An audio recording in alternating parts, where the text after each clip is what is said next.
Welcome to the Fully Mindful, where we explore what it means to live with intention, creativity, authenticity, and connection. I'm your host, Melissa Chareau, mindfulness and breathwork facilitator, neurodivergent lawyer and coach, and fellow human navigating this wild and beautiful ride we call life. On this podcast, we dive deep with interviews featuring inspiring guests, share solo mini episodes packed with guided mindfulness practices to help you center and thrive, and mix things up with tangents and sidebars, where my friend and fellow podcaster Debbie Harrell from the New World Normal joins me for some real, random, and meaningful conversations. So if you're ready to pause, reflect, and expand, you're in the right place. Let's get fully mindful.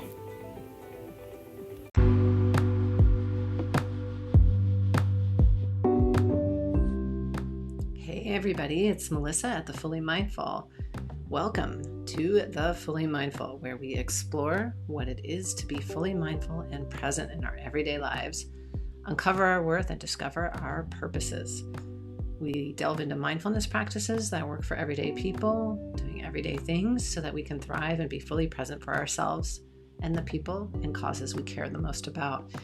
And we'll talk with everyday people who found the magic of their limitless worth and discovered their purpose or purposes and live a fully mindful and fulfilling life. Today, I'm happy to have Debbie Harrell on the show. She's a resiliency coach with a resilience story of her own and podcaster of the New World Normal, which is on a mission to explore what the New World Normal is exactly and the power of the collective to create good in ourselves, in our communities, and in the world. I think you're going to love this talk. We explore her journey from lifelong traumas, culminating in the Route 91 mass shooting in Las Vegas in 2017, to healing and resiliency, and how she found her purpose and the collective good. Can't wait for you to hear Debbie Harrell from the New World Normal. Here we go. Hey everybody, this is Melissa with the Fully Mindful. So happy to be here today with what is going to be an exceptional guest, I think you'll find, Debbie Harrell. She is the podcast host of the New World Normal, which you absolutely must listen to. And she is a certified life coach, among about a million other qualifications, which make her an excellent human being. She is a lifelong learner. She loves investigating and analyzing, exploring new topics, sharing new knowledge, and she most emphatically believes that we all have the ability to have a positive impact on the world around us simply by consistently making intentional choices that feed the greater good. It is because of this belief that Debbie decided to broaden her circle of influence. And remember how I told you she has that podcast, New World Normal? That's what that's about. It's a way to share information and stories of ordinary humans overcoming extraordinary circumstances like she did, and finding new and improved ways of existing together. Very excited to have you on the show today, Debbie. Welcome. I'm blushing. Never had someone read that in front of me before. Oh, yeah. That's kind of fun. Yeah, it's super fun. Well, I'm glad you're here today. And what this audience doesn't know yet is that Debbie and I have become friends, and we work together because we met in our coaching program. What was in the old days called Journey is now called Lumia. And we both have podcasts. We both like interviewing really cool and interesting people, and which is why I absolutely had to have her on the show. And that's why I had you on my show. I love that. I love how that works. So Debbie, I know you're a certified life coach now, but that I'm assuming wasn't like, oh, when you were 5 years old, I think I'll become a certified life coach. Is that right? No, when I was 5, I think I wanted to be a rodeo clown. A rodeo clown. Oh my gosh, that is amazing. I can actually see you doing that. And so I strongly believe in the multiverse of Marvel. And so, maybe, and in fact, I just saw, I don't know if you've seen this, Everything, Everywhere, All at Once. Have you seen this movie with Michelle Yeoh? I did. And everybody loved it. And I'm starting to realize that as I'm getting older, like I just don't have the patience for a lot of violence. Yeah, there's a And I'm lot. like, it's so violent. There's a lot of violence, but it's for those of you who have not heard of this film, it's God, what is it about? It's about the multiverse, but it's also not about the multiverse. It's really about having, I don't know, a million different possibilities of life in us. And it's how we choose to see the world is how we experience the world in our relationships. And there are infinite possibilities with that. And they coexist and intersect. And it's also pretty violent. But Yeah, no, but the yeah, good part about it is it does talk about all the possibilities and all the different iterations. And then in the end, it was all about love, yeah, in all the iterations, it was really the most important thing was the love. So that is the love and the violence. I don't know. yeah. But what was so amazing is that, she was all these different people at all these different times. She was this opera singer, she was this incredible martial artist, she was the hot dog sign twirler, she was, just the mom at a laundry, working at a laundry that she owned. I mean, she was in all these different things. And so rodeo clown, why not? Yeah. And I mean, that part is kind of played out to me in these last couple years when I started this entrepreneurial journey of the term squirrelpreneur really stuck with me because I'm like, oh, I can do this. Once I decided, because it started for me, like I read a study somewhere along the lines that if your parents were employees, you're this much more percentage likely to be an employee Hmm. throughout your career. If your parents were entrepreneurial, you'll be entrepreneurial. And so I'm like, oh, well, my mom was an employee, so I'm just going to be an employee. That's just what it is. That's what I am. Mhm. And then once I started working with a coach, a business coach, and I gave myself permission to explore. And then I'm like, oh, I can do this. I can be an entrepreneur. And then it was the like flood of ideas. Well, I can be this, I can be this, I could be an opera singer, I can be a hot dog twirler, I could, like all the things and then trying to narrow that down was an interesting process because I wasn't sure what it was I wanted to do. Right. And you had been, I mean, I'm sure in your prior life, before you became a certified coach and podcaster, you did lots of different things. What kinds of things did you do? Well, ironically, I was in HR for a while. That was and that was one of the parts I was like, oh, this is kind of cool. So that was a little foreshadowing perhaps of the coaching. But I worked in numbers were always really easy for me. So I found One of those myself lucky in ones. that world, like accounting, bookkeeping, because people hate it. And for me, it was super easy. So I'm like, I can do that. But then I always felt like I was always that person, like, there's got to be something more than this, like pushing paper and adding up numbers and creating spreadsheets for these, because I did it in the corporate world for a while. So that felt really vague and like there wasn't much purpose behind it. And then I moved to small business and that felt a little better because I feel like, oh, I'm helping this person, this tangible person that I know have a successful business. So that felt, but then even that was like, there's got to be something more. I feel like there's something more out there. And then when the world started shifting and everything started getting really crazy, I'm like, I just feel like I want to do something impactful and I want to give back in some way. And There's this beautiful book that gosh, I cannot remember the name of it. It was my favorite book as a child. And it was about this caterpillar named Stripe and Yellow.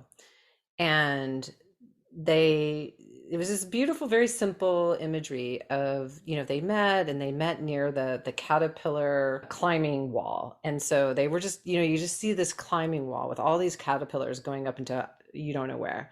And they're talking about, where does this go? I don't know. Where do you think it goes? I don't know. And well, I got to find out. And so Stripe gets up there and is crawling, and all these caterpillars are falling down and dying. It's terrible. It's awful. And she's like, be careful. And I'm going from my child memory of this story, but he keeps going up and up, and he's like, there's got to be more, there's got to be more. And eventually Yellow kind of gives up. And I don't know when Stripe's going to come back. He's way up there in the sky climbing all over these other caterpillars, and she goes off and of course forms a chrysalis. And she forms the chrysalis so that she can then become this beautiful butterfly, right? And she emerges from this chrysalis and flies over to the caterpillar pillar to find Stripe. And, and he's like, doesn't recognize her. And so this just reminds me a little bit of your story of like, kind of not toiling in the numbers, but like just not finding the meaning that you were looking for, like just always kind of climbing up the pillar, not in necessarily to like climb over people, but just for the sake of climbing. Like this is Hmm. just what you do. My mom was an employee, so I'm an employee, but you weren't feeling that like that flutter, that like soaring to new heights, like this, yellow caterpillar.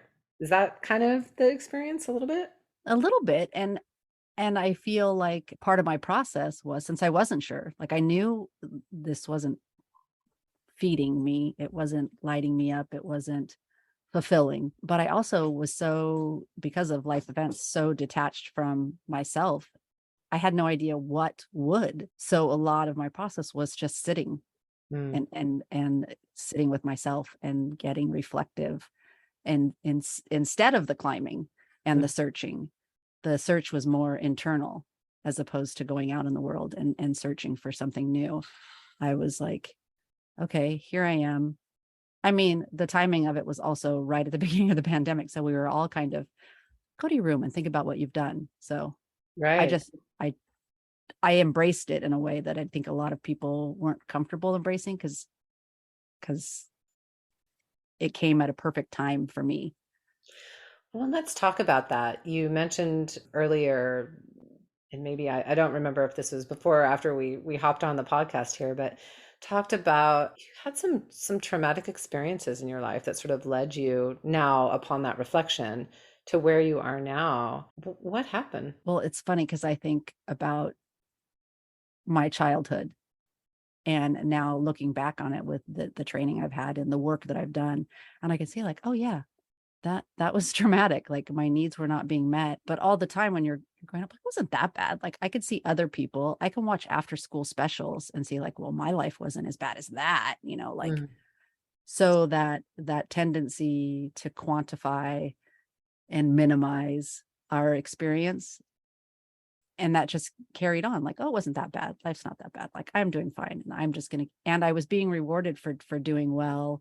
And so then that people pleaser in me would just keep doing that, so I would get those accolades. And childhood, young adulthood, I moved to a community where alcohol was very much the center of everything. So life was great. You could just numb yourself to any of those prior problems.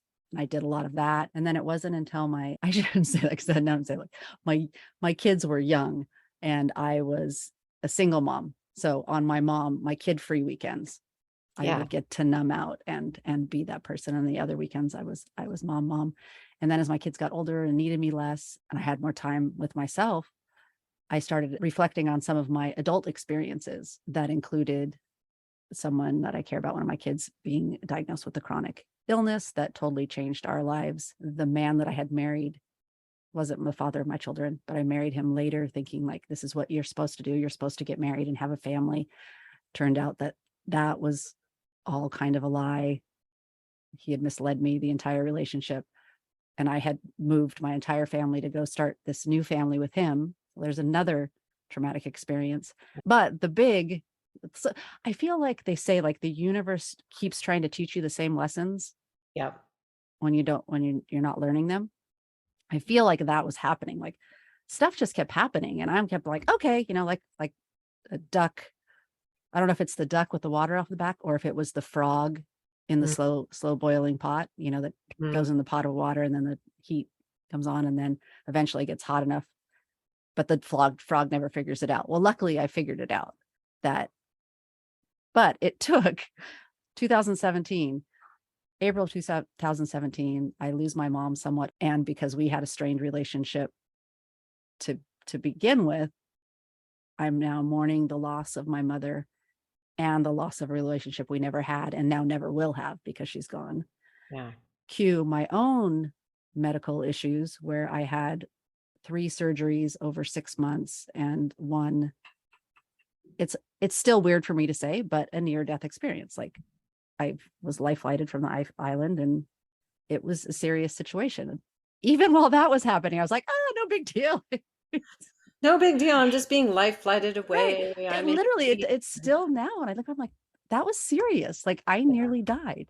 Well, and then at the I mean, end of that, I'm sorry. I was gonna say we do that though, right? It's almost uh-huh, like, we're a defense mechanism, much like, drinking on the weekends that you didn't have your kids was helping you numb out. We compartmentalize so that we don't have to really experience what we really are experiencing because it's freaking terrifying to think that you had a medical issue so severe that you had to be life flighted somewhere, uh-huh. right? And so it's like, oh, okay. I mean, we're amazingly resilient and adaptable people, right? Because like that worked for you until it didn't.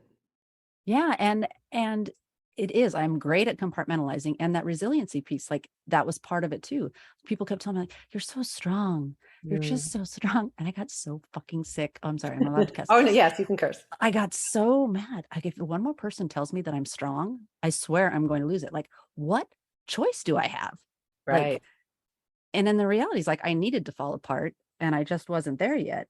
And that's what brings me to the grand poobah of events when I was in attendance at the Route 91 shooting in Las Vegas, which was a mass shooting event where 58 people lost their lives, hundreds of people were injured, Yeah. thousands of people were traumatized. Um, and still I'm fine, everything's fine. It's great, but luckily the community I live in is small enough that the head of our hospital, who had also been in a mass shooting incident or an active shooter incident, pulled us all together immediately and said, here, this is what's up, people. You guys are going to need some help. This is what I'm going to do for you. Like, he shared his story, he got us all talking about it, and then he brought over a PTSD specialist to talk to us, which was great. I'm sitting in the meeting with the PTSD specialist, and he's talking to us about PTSD and the things we might be feeling. And I'm like, yep, check, check, check. I'm feeling all those things, but I've been feeling those things for a long time. Yeah. So And not that quote unquote just from the shooting, which not of just course from the is shooting. And like, more than sufficient. I'm getting goosebumps again, thinking about it. Like, so that was a realization to me, like, something's up, Debbie. Like there's some things in your life that apparently you need to pay better attention to and work on a little bit. That's, the work that they say, you got to do your work. And so I was like, what the hell does that even mean? But Yeah. that's when it started for me. Like, okay, I got myself in therapy. What does that look like? That's a whole nother ball of wax, finding a good therapist, figuring out what doing the work means for you, what's going to work for you, what's going to move you forward.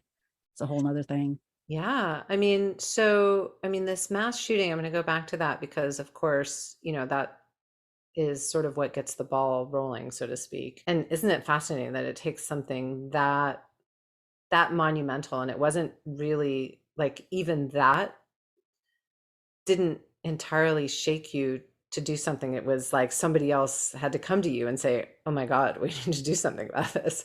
Like that's how much we can shut down in ourselves. No, That that we can find a way to be like, I'm okay. no, I'm not dead. I'm okay. no, it's ridiculous. Even after the shooting, I would tell myself it was fine. Like I was never really in that, in that much danger. Like where we were wasn't really exposed. But the reality is we ran into the line of fire. Like I have a video. I have video evidence of how close it was to my being. Wow. And it wasn't until months and months afterwards was I able to accept and acknowledge that yeah, that was really close. And I could have very easily died that night. You were literally running into the line of fire without knowing it. No, we had no idea. My friend was in the bathroom. The last we knew is she had gone to the bathroom. So we needed to get to the bathroom to find her. Well, when we ran to the bathroom, we ran directly into the line of fire. and I'm sure it's just pure chaos. Oh Just no, it was chaos. And it's night 3 of a 3-day concert. So everyone's like in party mode mostly. And then you're in what the heck is going on mode. Did you And even then know what was going on? I mean, yeah, like, no, it took a good few minutes to figure out, seconds. I don't know how long it yeah. actually took, but from the first time I noticed the sound to turning to my friend and laughing, like, is he running off stage because of firecrackers? Like, that's funny. And then you notice the lights on, and then you're seeing people running by, and you're like, oh, well, I guess it's not. And then you're laying on the disgusting astroturf that you wouldn't even sit on Yeah. an hour before, Wow. you're now laying face down in it, going like, holy shit, what are we going to do now? Wow. That's intense. Yeah, it was kind of intense. Let's take a quick break. Hey, everybody. This is Melissa with the Fully Mindful. It's the new year, and I bet you're feeling the need to unlock your full potential and embrace empowerment, or maybe something completely different.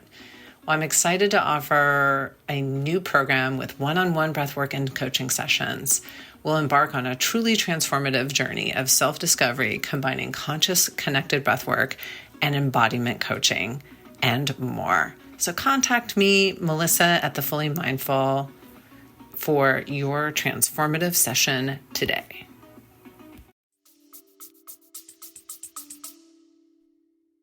But even that, somehow, at least in the moment, your whatever protective element was working for you, not to freak out even afterward. No, I don't think I ever really freaked out about it. It was more that gradual, like the acceptance of when I told myself, like, I still have problems saying I'm a survivor. It's just a weird thing. And I know other people have issue with that word too. So I don't feel too weird about that.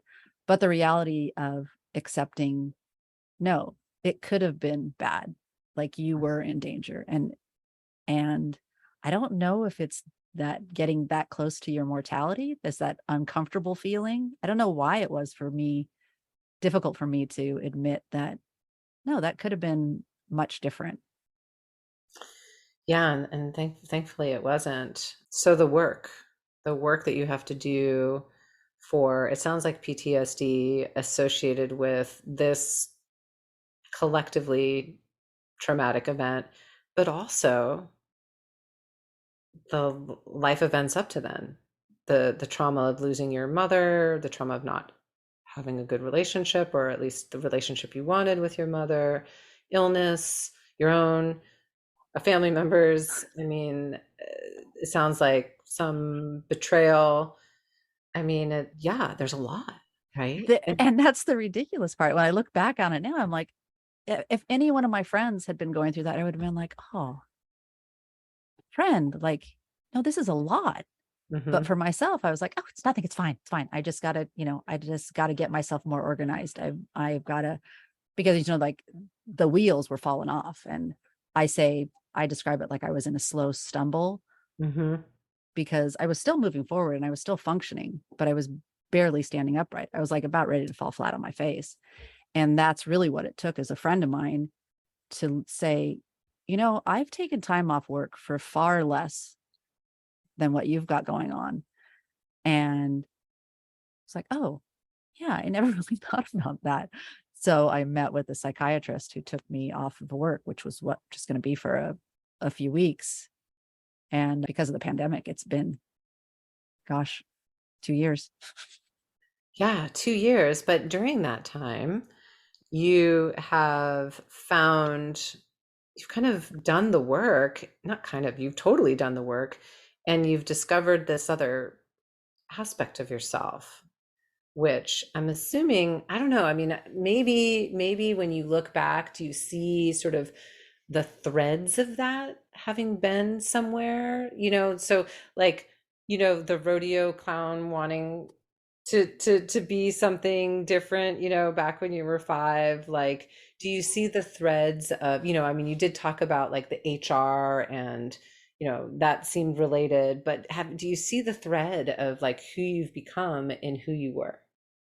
Well, I always wanted to make the rodeo clown is making people laugh. Like, I always wanted to make people happy. I wanted the people around me to be happy. I wanted to be happy. And so I definitely see that thread and that wanting to give back, I feel, was innately in me. But I also feel like it was such a time in history. Like, the times that we are living in, I feel like a lot of people are feeling called to, like, this isn't normal. This needs to change. And how is it going to change? Well, it's not going to change unless we all work together to make it change. Yeah, I mean, it can feel, I mean, especially I think we got that during the pandemic. It can really feel pretty hopeless sometimes. And, we have this onslaught of continued violence in our country, whether that's daily gun violence or the catastrophic, mass shooting violence. We have wars, we have police violence, we have, I mean, homelessness and drug addiction and ism after ism. It can feel pretty overwhelming.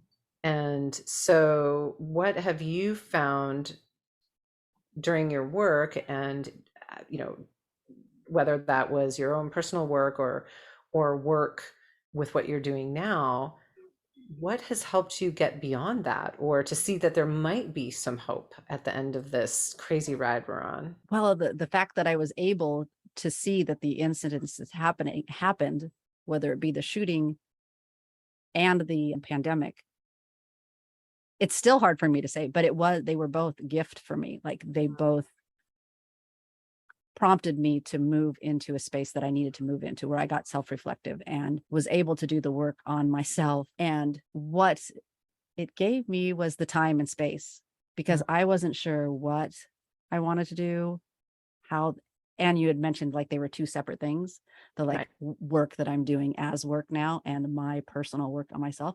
Well, they were basically this happening at the same time, because here I'm in this space trying to heal myself, but I'm also trying to figure out, what am I going to do with my life? Because it was also quickly apparent that I couldn't go back to what I was doing.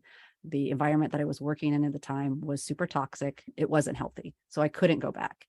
And I live in a really small community. So there weren't a lot of options that were going to, I don't want to make it sound like that I could live at the standard of living that I had acquired. Well, I'm of a certain age, so I had worked my way up and I was making Yeah. a decent living. So I certainly didn't want to go back to work at a minimum wage job, because I couldn't pay the bills that I have acquired. So I really needed to figure out what it was that I wanted. And I knew I could do something different and I knew I could make a living, but what was that going to look like? And like I said, I was so detached from myself. It took more sitting alone with myself, being self-reflective, being mindful. And it wasn't, my first question to myself wasn't, what do you want? Because I knew that was too overwhelming and too out of reach. So it was, what don't you want? What isn't working for you? Mm-hmm. And I started peeling those things away from me. And then it became, because still too close to look at myself. So what kind of world do you want to live in? And how can you, whatever you decide to do, contribute to that side of the world? And at the time, it was, everyone was starving for connection, and everyone was feeling overwhelmed by everything that was happening in the world, and how scared they were of this new normal. And I kept thinking, like, was the old normal that great? Like, I know the old normal wasn't that great for me, and I know that a lot of other people were struggling. So what if we decided that there was going to be a new kind of normal? And couldn't we all decide, we the people, we the collective, decide what that normal was going to be? And so that's what led me to think, I want to have a podcast. I want to talk to people that are normalizing the things that I want, is where it started. But then I realized, like, no, I don't want normal at all, because normal is inclusive and exclusive. Like, you're either normal or you're not normal. Where the reality is, what is normal? Like, we're all just different humans and we all do things differently. We're all unique and special and beautiful. Why don't we just honor that and then figure out a way that we can all move through this world together? So that's what inspired the podcast. And that has been super cathartic, to talk to people that are out there doing the good work and really trying to build a more inclusive and holistic culture. And I love that that you started with the self-reflection, and that you had to first sort of look at what wasn't working and what you didn't want. And I love that, because so much so in our culture today, and I've been guilty of this with all the mindfulness stuff and the focus on present, present, present, but there is something really valuable in looking back, and and that was necessary for you to have, number one, a level of acceptance about what had really happened with you, and to look and see what wasn't working and what you didn't want. And that was like, in 12 step, they talk about doing an inventory, it's like a business inventory. What do you have in your stock room that is, you got to toss, like that's where you Oh start. no, I'm a hoarder. I don't toss anything. Toss anything. You're going to hold on to all the character defects. And all the things that aren't working for you. No, I know. And so that's like where they start. And it's the same thing. I mean, I'm sure 12-step work isn't the only way. I'm sure all kinds of, faith traditions and other ways of thinking and philosophies look at this. Self-reflection is really important. And I love that you started there. And it was like, okay, what don't I want? And that led you to ultimately, what do I want? Yeah. And And that is one thing, like you say, 12 step and other things, like there is a universe.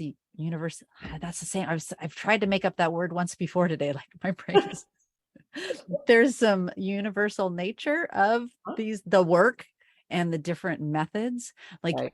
It doesn't matter what problem you're having or what challenge you're trying to overcome. A lot of the methods to find the solution are the same, that's being self-reflective, whether it's journaling or meditation or being mindful on your daily walk. Mm-hmm. A lot of those tools are the same. And that's what's kind of exciting about being a coach, is like, I feel like I could help anybody. Right. Because it's their problem. They know what they're trying to work through. I'm just supporting them and offering tools if they're open to it, but muddling through those challenges, it's kind of the same for all of us, even though it leads to a different path and different solutions.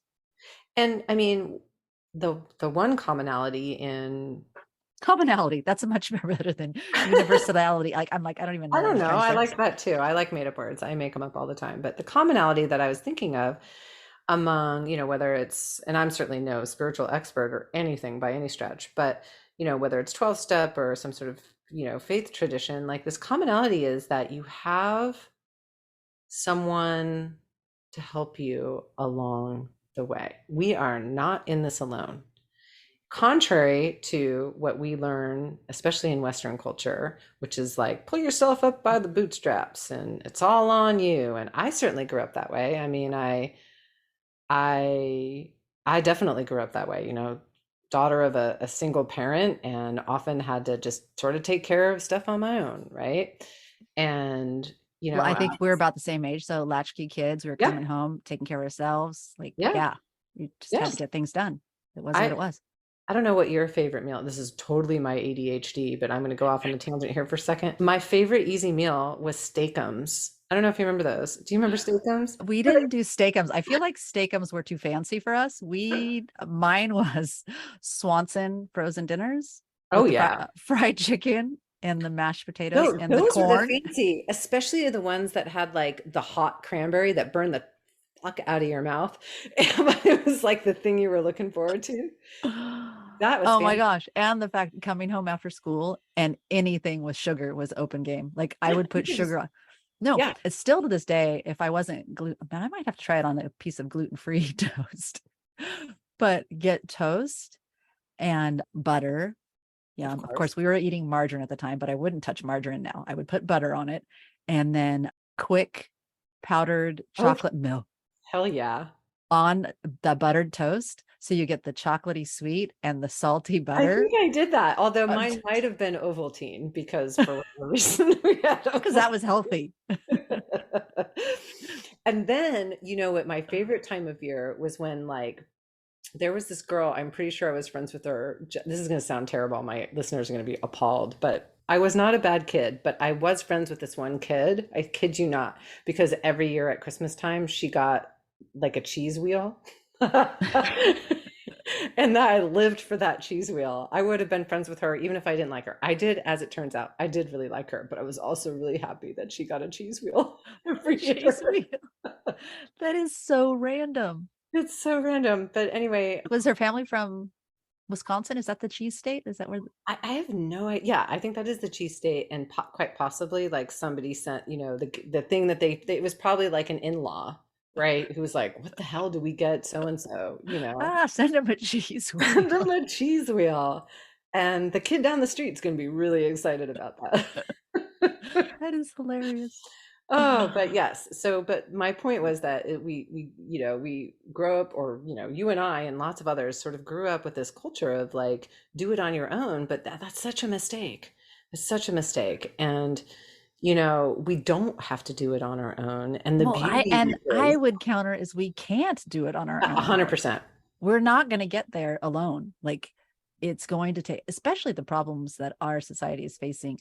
And I feel like, yeah, like this time in history is special, but is it really? It feels like it keeps happening. Right? Like, come on, people, can't we get our shit together and work together? Like, why do we still think that this competitiveness and this, individual, okay, my brain is not working. Individualism is going to serve anybody. Like, it's the collective. It has to be the collective. Like, that's the only way we're going to get there, is together. Well, I mean, that's how we survived, right? This is why we are the alpha predator, right? Mm-hmm. Not because we're like strong and like burly. No, that's lions and tigers and bears. Oh my, right? Like, that is not us. We're kind of lame in that department, right? But we've got prefrontal cortexes and all that stuff, cortices, or however you want to say it, fancy way. And, we have opposable thumbs and all that stuff. Yes, and we are still screwing it up. We're still screwing it up. But when we have gotten it right, and the reason we have gotten as far as we have is because we've worked together. Mm-hmm. There's no other explanation.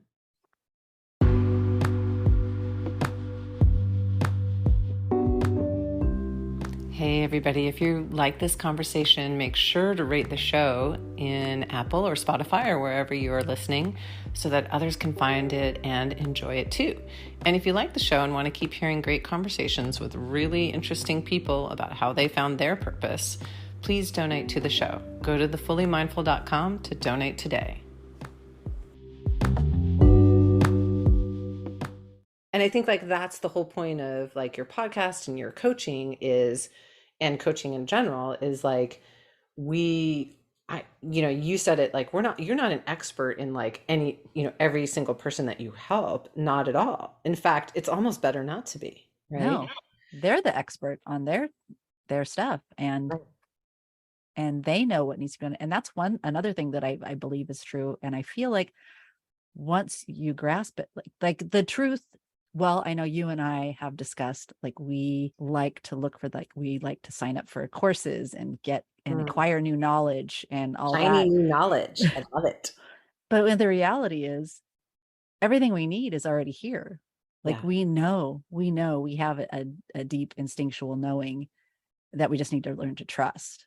And that's part of that getting quiet too, right? Is listening to that. What comes up when I do get quiet, what messages, and that might sound a little woo-woo to some people, but the reality is, and 3 years ago, it would have sounded woo-woo to me. Yeah. Since I've spent the time being quiet and listening to the messages that are coming, and then literally watching the path appear in front of me, it's not woo-woo. It happens. Yeah. Yeah. I mean, it just happens. I hear what you're saying about, thinking it can be a little woo-woo, but the reality is that like, there's nothing woo-woo about actually taking stock and looking around and seeing how you ended up where you are. And why do we keep making the same mistakes, or why do we keep landing in the same place? Whether that's us as individuals or us collectively, right? That's just, being smart, right? And trying to like improve your lot in life, or the way the world is, or whatever, right?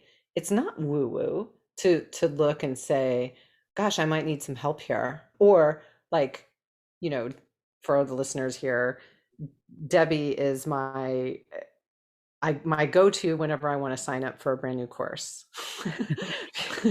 and she's just lucky I'm broke and I don't sign up for courses with her. Because she probably would. We'd be dangerous together if we'd be really smart. We'd be really smart with unlimited funds. But she'll ask me questions like, what do you, and with no judgment. And this is the key part, right? Coaches, and we coach each other. are helpful because we don't judge. And so like I always appreciate how you're like, oh, well, so like tell me about it. Like why, like what's interesting? You know, what about it makes you want to sign up?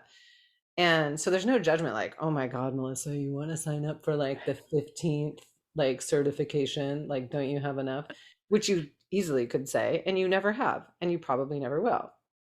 And, you know, instead it's like, you know, and this is how coaches work. It's like a genuine interest in like, what is that going to serve for you? You know, like, how is that serving you? And what's behind that? What do you think that's about? And then suddenly I have the answer to my own thing of like, oh, I think I wanted to sign up for this because somehow I don't think I'm good enough at something else. And Mhm. I'm not enough. And it's that same thing that I've been repeating. And so now I know, oh my gosh, I am enough. And like all that will happen in 5 minutes. Yeah. That is the beauty of coaching. And what led me to coaching is being coached by a good coach. Like, Mm-hmm. I was like, oh, wow, I personally found it way more productive than therapy. And that's probably part of my, capitalist self wanting to be productive and wanting to have results. But also it's practical and necessary to exist in the world. You've got to work and be able to work. Like I was at a point where I couldn't work. Like I was unemployable. Nobody would hire me because I couldn't focus for more than, 30 seconds at a time. Well, But yeah, you had experienced a lot of traumas in yeah, success. and I would have never, that's another thing, like the compassion and empathy I can now hold for people that have had traumatic experiences, because I would have never in a million years understood how affected your focus is when you've experienced trauma. Like I can get the depression and the anxiety, but what do you mean you can't focus? Oh, Yeah, you know, there was this interesting, I think it was in Johann Hari's book, Stolen Focus, where he interviewed, I think, a doctor in San Francisco and maybe in the Tenderloin, which, for those of you who don't know that area, and I could be remembering the area wrong, but it's like an area around the Tenderloin, which is just a very difficult, crime-ridden area, and a lot of addiction and houselessness and all sorts of things. And what this doctor found was that there were just a huge incidence of learning disabilities and ADHD. And it turns out it wasn't those things at all. Once they started testing for it, it was PTSD. It huh. turns out these kids couldn't focus because they were hyper vigilant about everything that was going on around them. It makes so much sense. Right. Yeah. It's crazy.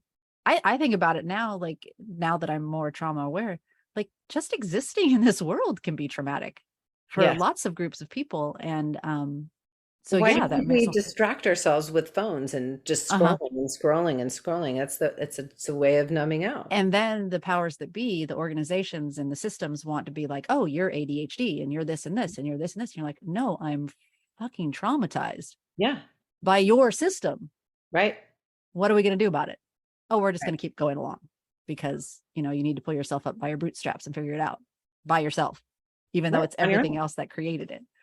Yeah. Yeah. It's this amazing thing. And I can't remember. I remember watching some documentary like a million years ago, and I think it was about like climate change, and they were talking about how I think it was like maybe the like sugar beverage industry, like Coca-Cola or something, basically. And I don't mean to like disparage any company. I just remember seeing I'll that it disparage sounds them. It's Coca-Cola. God it's damn them. Coca-Cola's fault. I don't remember who it was, but it was a big, industry giant is all I remember. And they essentially like they were brilliant about this message of, recycling was really like a you problem, not an industry problem.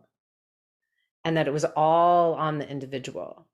And I mean, that message has been successful in every facet of our lives and culture, right? Like it's you, the individual. Oh, you do have ADHD, you do have a learning disability. Guess what? It's on you to figure that out. Yeah. You have to, I don't know, mold into what society expects of you. The society doesn't have to work around you. You, the neurodivergent person, has to somehow figure out how to be the way things are and not the other way And around. that's like the neurodivergent, like, are you really divergent? Or it's just a different way? Like, Right. who's to say just because I don't fit in your little box that I'm the one that's divergent? Maybe your little box is divergent 100%. and I'm normal, whatever normal is. Whatever normal means. Um, Right. yeah, It's always it's always the individual's problem, it's and that's one thing, and just a shout out for Johan Hari's book, Stolen Focus. He talks a lot about that too. He talks about phones and social media, and you've got the smartest people in the world working on how to make that more addictive. And yet you, the individual, is somehow supposed to have to figure out how to reduce how much screen time you and your children are having. right. Yeah. They're working to make it more addictive, just like the food. They are working to make it more palatable and addictive, less nutritious. And then we're left to figure out, why are we overweight and unhealthy? Like, it's Could it be because the 24 more pounds of sugar we eat every year than they did 50 years ago? right, I don't know. that they're just putting in stuff that doesn't need sugar. Yeah. Like, Doesn't need it. right. It's kind of, and that's when you get back to like, the systems are screwed up. There's no way any one of us can fix it alone. We need to fix it together. Hence the collective, which is what you I was going to say that, but I'm created. like, is that too cheesy of a segue? No, there's The segue. final piece of my entrepreneurial dreams is the collective, which is a space for people interested in personal growth, personal development, and wellness at the intersection of social issues or current events or whatever you want to call them. Because in order to be effective members in this society, we need to take care of ourselves because it's traumatic. So we need to figure out, how do we take care of ourselves so that we can continue to be a member? Like, a lot of people will say, like, well, I just turn off the news because it's too stressful. And yes, I believe that's a valid option and a good option on occasion. But the reality is, if we all turn off the news, none of us are going to know what's going on. Right.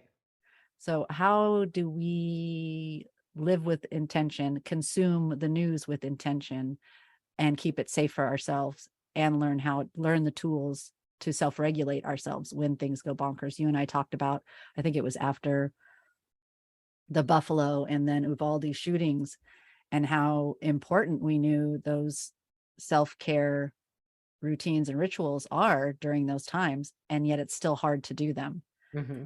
So how do we make those non-negotiables? How do we work together, supporting each other through those times of crisis? Because it's so important, and it's next to impossible alone. Right. So what kinds of things are you doing on the collective? We're just getting started, but it is really exciting and encouraging. We've been working a lot on what I call nervous system regulation. So we started with breath work and journaling. So those self-reflective, mindful tools. You and Michael were amazing to come in and do your poet workshop, which was very eye-opening to me. Like, I never thought of poetry in that way. And I have to say, I've been an avid Sun magazine reader. Uh-huh. And I would often just skip past the poetry section. Like, I wouldn't always read them, but now I'm taking the time to read them with intention and be a little more reflective about the words. And it's nice. I like that. And then this last week. So for July's workshop, we had a nutritionist come in and talk about anti-inflammatory nutrition, which might seem a little askew of the other topics, but the reality is the nutrition really affects our cognitive abilities. And so, well, yeah, I'm dying to check out that workshop. So when you were doing that workshop, the only reason I did not attend is because I was interviewing a guy by the name of Fred Rutman, otherwise known as Repeatedly Dead Fred. And looks like it's the dead guy. It's the dead guy. And he was talking about intermittent fasting, and that's something that has worked for him, which has decreased the inflammation in his body, which was causing type 2 diabetes and a whole host of other things, and the reason why he kept having these heart blockages, which was causing him to technically die. And so, and now he's able to, think more clearly. He has no pain, so he's not distracted by pain. He doesn't have diabetes anymore. And he's able to do the things that bring him joy, as well as the things that are important in his life. And so, yeah, it absolutely. It's Nutrition, huge. and it's huge. We have to take care of our bodies. If we don't take care of our bodies, by the way, people, our minds are part of our bodies. I don't know why we think this is separate, but like the brain is an, well, I don't know, is it an organ? It's an organ. Anyway, it's part of our physical body. It's It's, there. yeah, And that brain gut connection, like it's real. 100%. Yeah. It's real. And so yeah, it was a great workshop. Super. It's been really fun to see the people's reaction to learning the new stuff. And because a lot of the stuff, it's like I'm familiar with it, but to get to present it to people that might not have ever, like next month we're doing tapping, which I know you're familiar with, Yeah. which I was not familiar with until recently, and I haven't done it regularly. So I'm excited to have someone come in and talk to us about the benefits of tapping and how it all works, and we'll get to tap together. And Oh my gosh, I can't wait for I'm that going one. to continue on my commercial. We're going to start our first book club reading The Road Back to You, which is the Enneagram, using the Enneagram as a tool for self-discovery. Mainly because I've always been curious about what my Enneagram number is, but every time I do a quiz, I quickly forget what number I am. So I'm like, maybe if I read a whole book and have a better understanding, I'll remember my number. And then we're going to have an expert come in at the end of the book club and do a workshop on Enneagram. And it's with other people, Right. right?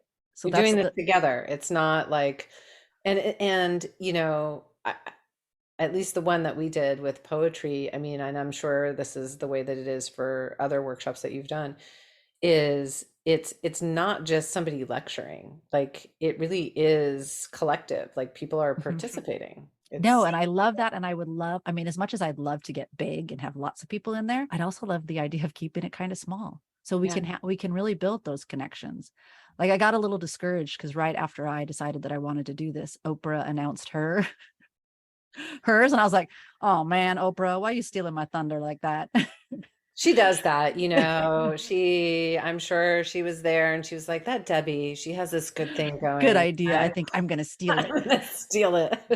But then I'm like, oh, but yeah, hers is going to be so completely different than anything that I'm going to do. 100%. And the reality is some people are going to want Oprah and some people are going to want something smaller. Like why I ended up at Journey/Lumia, because I had originally looked at like Jay Shetty's course and this other bigger name course. And I'm like, oh, but I like the idea of smaller.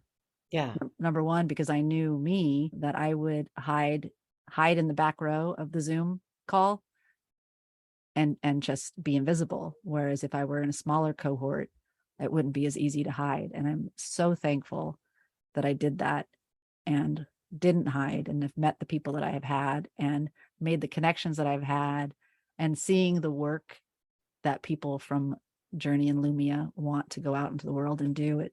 It's very hopeful.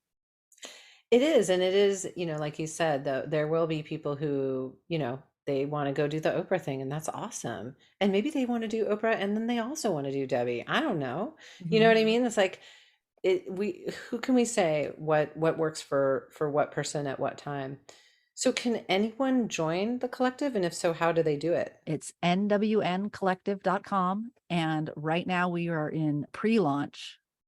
So the monthly rate is super cheap. So if you want in at the ground floor, come now, because then you also get the bargain rate, but then you also get to contribute to how we're building it and how it's going to be structured. Because that's been kind of fun too. Like since we're a small group, we can talk like, hey, are you interested in Enneagram? And everyone's like, yeah, let's do Enneagram. So that's been fun. Yeah. That's super cool. And so that's the work that you're doing. You're coaching people. You have your amazing podcast where you talk to super interesting people. Is there anything you're not doing? I'm sure there's lots of things I'm not doing. It was more of a lot of, no, I think my ADHD enjoys having the variety and doing the different things, but I also love the universal message of all three legs of the stool. And how it will have an impact, and it is doing good in the world. Yeah. In whatever small way, right? It might be the tiniest of way, but it's going to be a ripple or a seed that will hopefully grow into something more, whether it's from me or someone in the collective or someone that listens to one of my podcasts. Like I've had people that's one of the coolest things about the podcast is when someone says, oh my gosh, I listened to that podcast about the regenerative healthcare and I reached out and I got this help for my husband who's been in pain for years, so that feels pretty cool. That is really cool. And so I guess where I want to sort of start winding things up is when you look back at rodeo clown 5-year-old Debbie. Oh, you're going to make me cry? No. What do you have to say to her? Like with all that you know now? Gosh, that poor little girl. She was, oh wow, that's some deep stuff. But what would I say to her? Like, hang in there. Yeah. It's going to be bumpy, but you're strong. Just you're worthy, you're capable, you're loved. Like those things that I just didn't hear at that time. Yeah. That would be a good thing for me to tell her. Gosh, you really are going to make me cry. I'm like, I would just hug her. Yes. Because, well, and if you end up doing some of that tapping work, some of the work that I have done with my EFT coach is precisely that work. So some of that, going back and finding those moments that we can really connect with and giving our young selves the love and the care and the compassion that for whatever reason, no one to blame, just didn't get right in the moment, and realizing that we can, and recognizing and actually doing it, giving that to that young version of ourselves is really powerful healing. I know you want to wrap up, and I just love that you said that, because I want to add on to that, like the not blaming. And that's one of the biggest parts of the work that has spoke the loudest to me, is you can hold those two truths. Like my needs weren't being met, but my mom was a good person and did the best she could. And she loved me the way that she could. The world is completely fucked up, but it is also beautiful. Like those two things can be true. And there's so many things about life that are in those two ends of the spectrum, and they're both true. And I feel like that's really important for us to remember politically too. Like when we get the us versus them, like there's truth on both sides. There's beauty on both sides. Like, where can we find that common ground?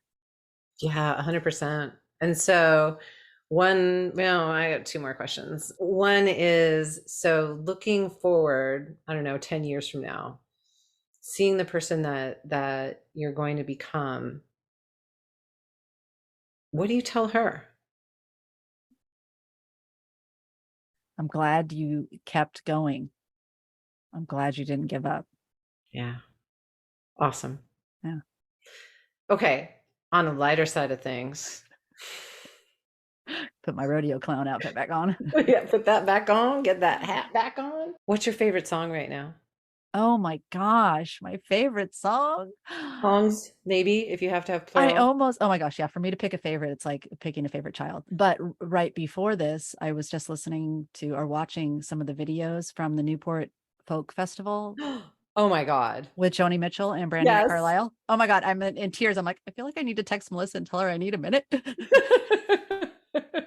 You totally could have taken it. I haven't watched it yet but I know it's there, and I'm ready. And that was the thing. I'm like, I knew I needed some time to like watch this, like, because I was going to become a mess. Why did you click play like 3 minutes before you need to be on that Zoom? But I just had to do it. It's been taunting me all day. I'm a huge Brandi Carlile, love Joni Mitchell. You and I bonded recently over the Avett Brothers. Yes. And be perfectly honest, music and concerts were such a huge part of my work, like my healing, that collective soul, that being in community, was so much a part of it. And being fans of people like the Avett Brothers, who are such heartfelt, lyrical, and their concerts are like going to church. Like I've never been to an outdoor concert where the crowd gets so quiet and respectful. It's so quiet.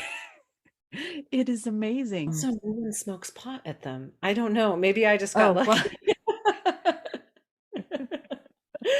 But yes, no, they get really quiet. And then Brandi, like, oh my God, that gal can belt belt it out. And I love, love, love her for that. And I love like her passion and her like imperfection, and she's all things. She's And amazing. Have you read her book, Broken no, not Horses? yet. Oh my gosh, it's so good. And if you read it, listen to it because she sings between each chapter. Mm. Bonus. Oh, Um, nice. yeah, Speaking of books, wait. uh-huh. You're writing a book.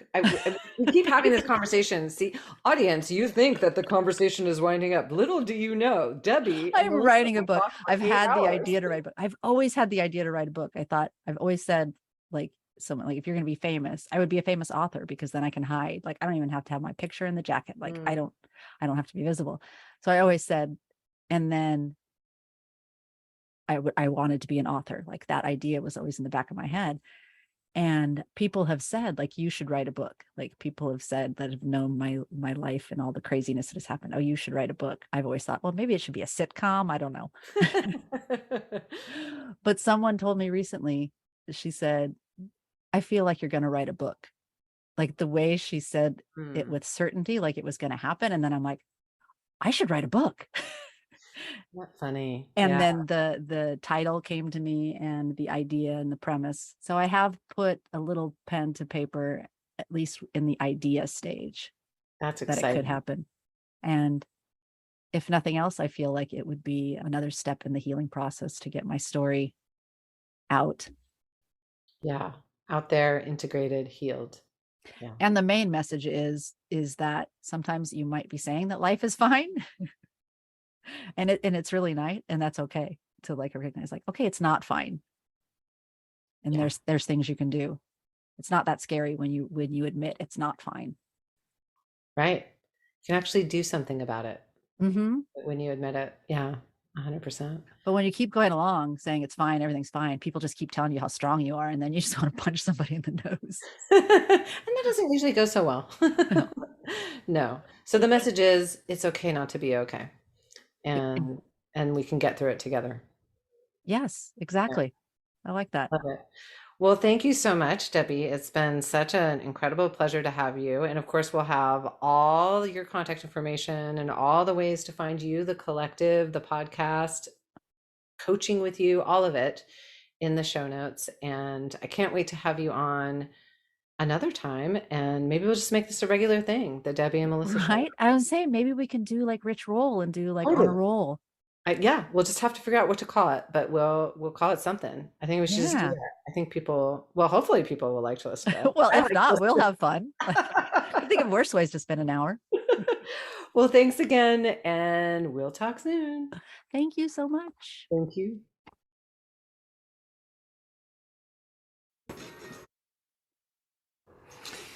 Hey, everybody, it's Melissa, and I'm wondering if you all can relate. Have you ever caught yourself procrastinating or maybe doubting your abilities, or maybe you have a black belt inner critic like I do or have had that wants to sabotage your every move with judgment and perfectionism expectations? It might keep you stuck, it might keep you anxious and away from your full potential.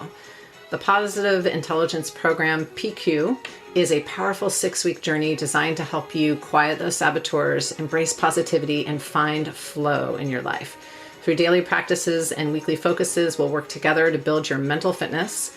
The PQ app will guide you every step of the way and support you, and you'll be supported either by myself in a one-on-one or in a small group of like-minded individuals where you can share insights and progress. So reach out, contact me at info@thefullymindful.com to find out how we can work together one-on-one or in a small group today.